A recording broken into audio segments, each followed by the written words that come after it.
El spune că atunci când suferim o traumă, mai ales în copilărie, ceva din noi se rupe. Mai exact, partea aceea vie, spontană, sensibilă. Copilul din noi, partea care iubește și se miră, această parte se retrage, dispare undeva adânc. Pentru că altfel n-ar putea supraviețui. Și atunci apare o forță interioară care vine să o apere. Un fel de gardian psihic, un fel de înger păzitor am putea să-l numim.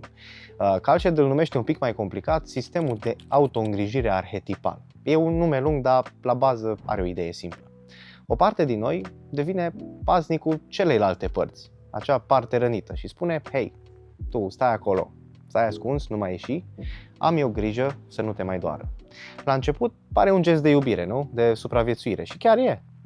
Dar cu timpul acest gardian devine tot mai dur.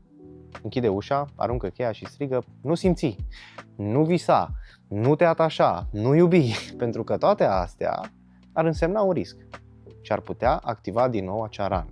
Ar putea să te facă să suferi din nou.